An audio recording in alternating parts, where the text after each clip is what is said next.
So ituloy natin mga buddy. Kita yung tank. Papakitaan ko kayo ng HB Red. Siya. So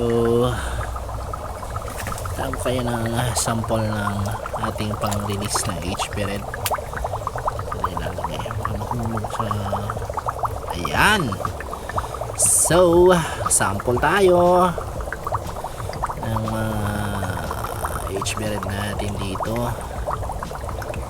So yung mga chabibo yung kukunin natin. Yung mga chabi. Ay wala, mahuli. Female. Then pili din tayo ng male para meron din tayong reference sa male. And siya. So kailan naman natin, gamitan natin ang ilaw. Oh. So dito tayo ilalagay. Mas makita nyo ng maigi. Eto siya mga buddy. Ayan yung ating HB Red na Kali. Kita nyo naman, napaka-solid yan mga buddy. Same as sa male. Kali din yan mga buddy.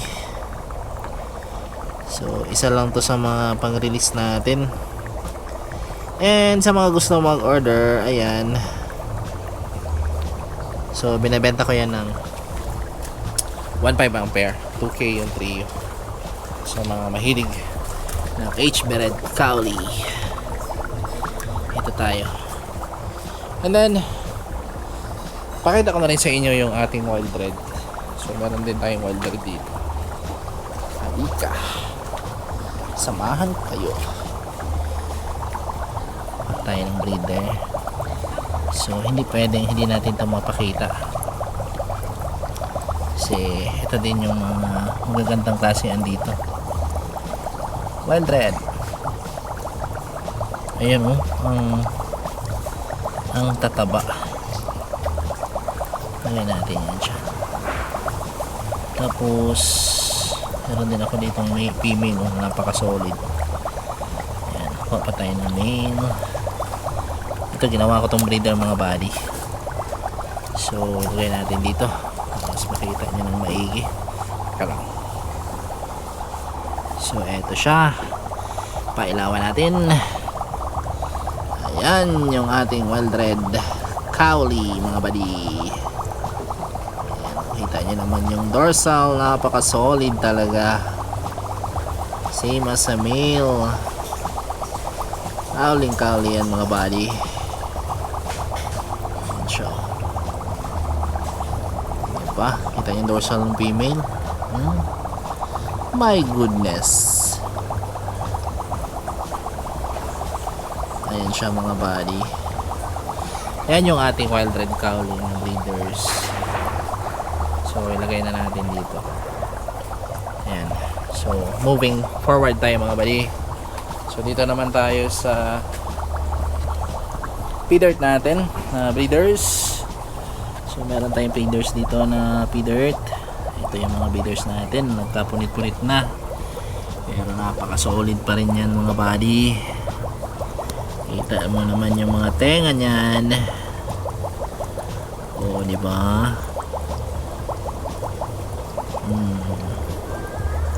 Ang laki ng tenga ng ating mga P-dirt. Meron pa isa dito. Ayan. Di ba?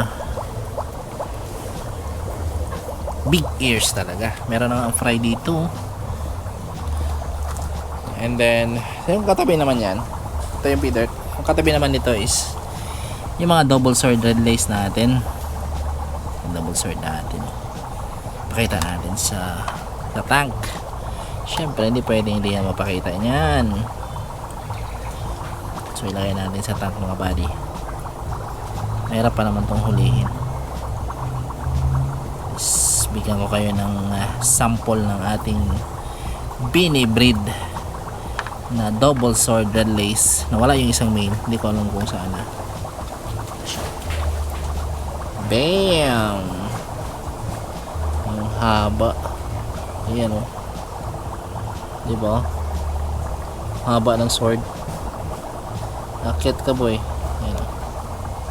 Ayan o, kita nyo kung gaano kahaba yung sword. Quality yan mga buddy. Double sword red lace. Ayan siya. So ayan, hindi na natin gagalawin. Dito meron tayong mga juvenile size na wild red. Ayan, nilagay naman natin dito sa rep tab kasi wala tayong mapaglagyan. So juvenile size na wild red mga buddy. Ayan. So may kalakihan na din yung iba. So inalawan natin ang babae para hindi magkapunit-punit yung mga lalaki. Tapos yung bago sa setup natin mga buddy dito is naglagay tayo ng mga planggana dito. Ayan o. So may mga planggana ditong, yung mga planggana nito galing sa taas, yung sa third floor, ay second floor natin mga buddy. So nilipat natin dito. Ayan, 10 piraso yan. 1, 2, 3, 4, 5, 6. Tapos may 4 doon.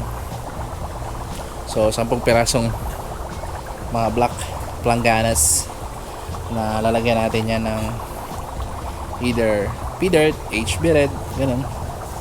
Pwede din naman Magna yan, Magna Dapya, para meron tayong panibagong cultured na lalagyan.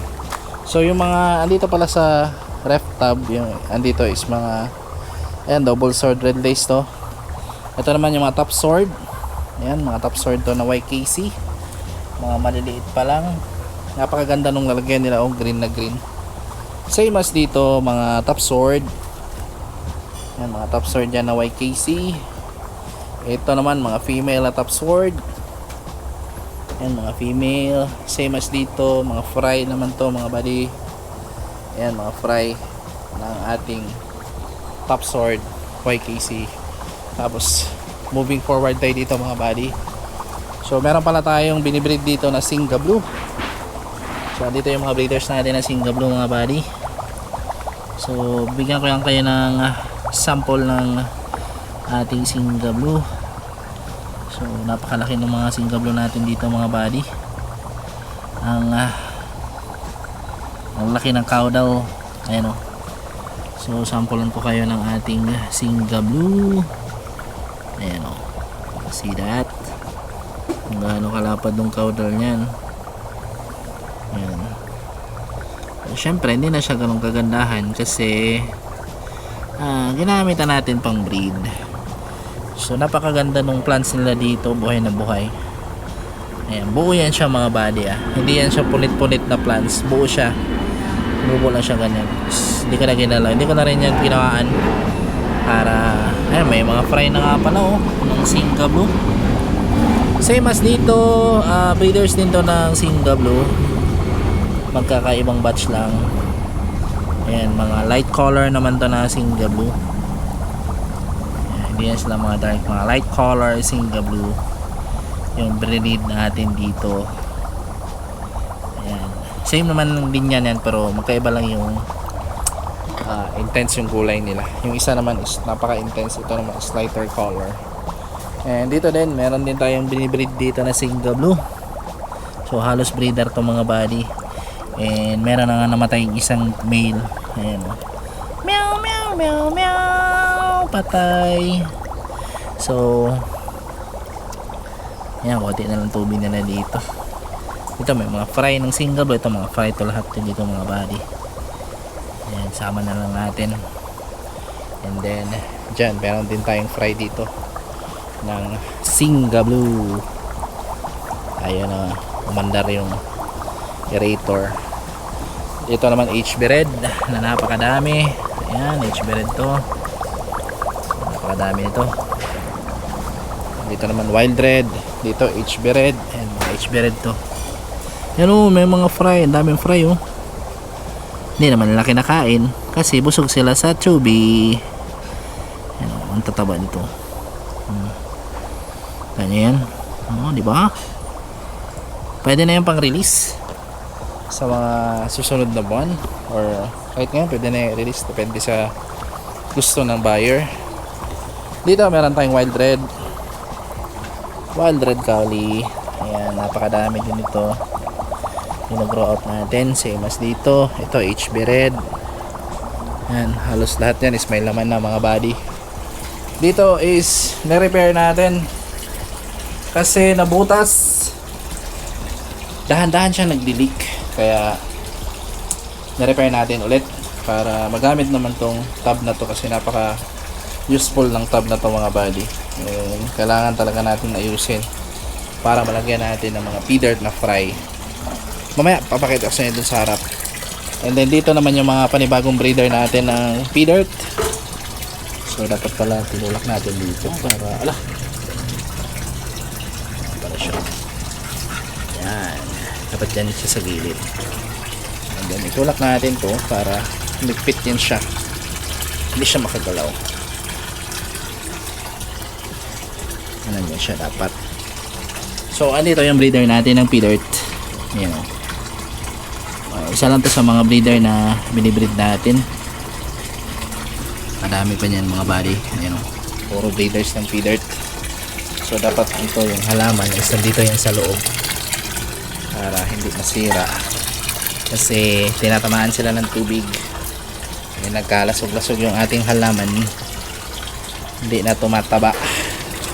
Meron akong duck dito. Uy, ayun na yung lumangoy. Hala, sira na yung duck. Rubber dicky. Yan. Ito pa. Yun o.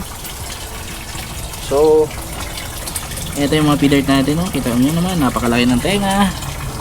And kailangan natin dagdagan ng tubig kasi kakacycle lang kanina.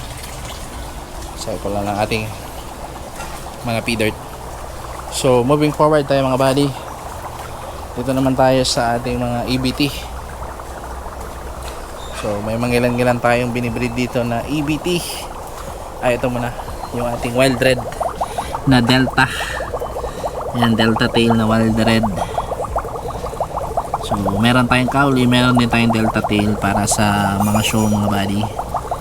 So meron tayong binibreed dyan. Inuubusan na sila ng 2B fakes, same as dito. So ito pala yung ating EBT. Ayan, EBT natin.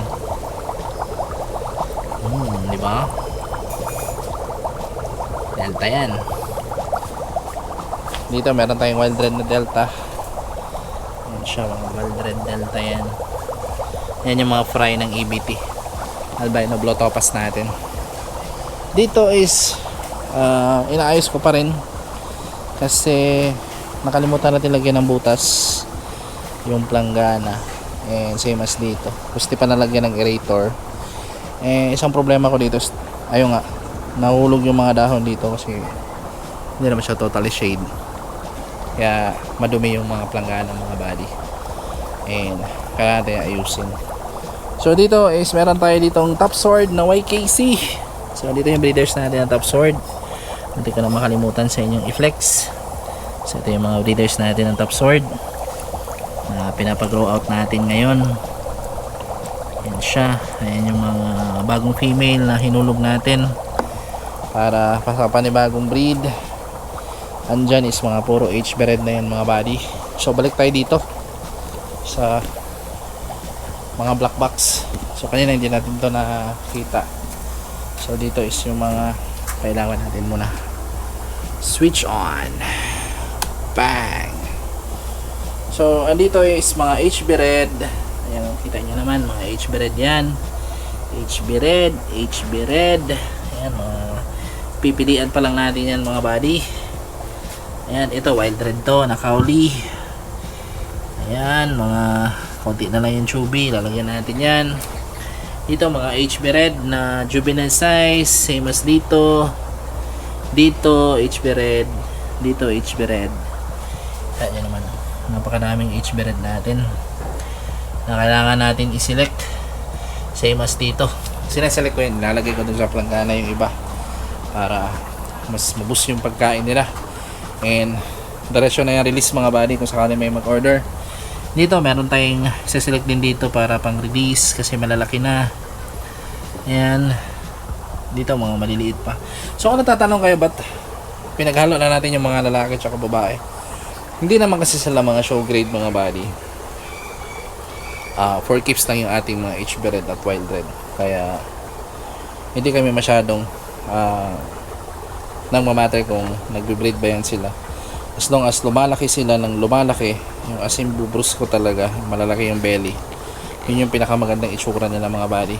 And yung mga inulog naman natin dito is puro yan mga goods, mga good quality, walang deform. Kasi sa nagpapasira ng breeding natin. Kaya kung maghulog kayo ng isda, kahit maliliit pa, titignan lang talaga kung maganda ba yung itsura, may mga punit ba. Ito naman lahat kasi mga buddy is mga nakahulog dito is mga good quality na yan. Pero ayun nga, first culling pala yung mga buddy. Yung second culling naman ito is papunta na dun sa planggana yung iba para for release na. And then dito may mga malalaki na nga tulad nito. Ayan, mga for out na yan mga buddy soon. Dito wild red. Ayan mga puro wild red. Ay, HB red pala to.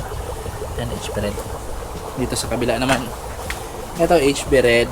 Dito yung wild red. Ayan o, susolid ng mga caudal and dorsal nila. Ayan, cauliflower talaga.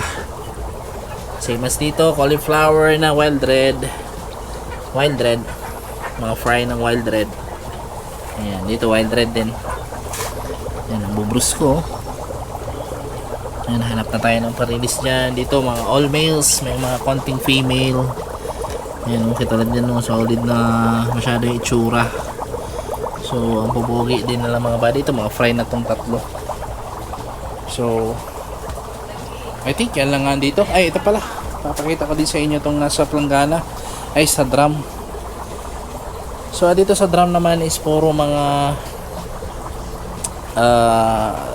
magna duff niya to mga buddy. Malalaki na yung duff niya dito. Yung mga cultured duff niya. Yung mga cultured duff niya natin. Same as dito. Yan, napakadaming. Yung mga cultured duff niya yan. Yan, halos lahat dito sa drum is cultured duff niya. Yan, pinatatransfer na natin sa ibang lalagyan. Ito, cultured din to na ipis. Ayan, yan lahat mga buddy. Cultured. Dito, napakadami nito. Ayan o. Damn, dami.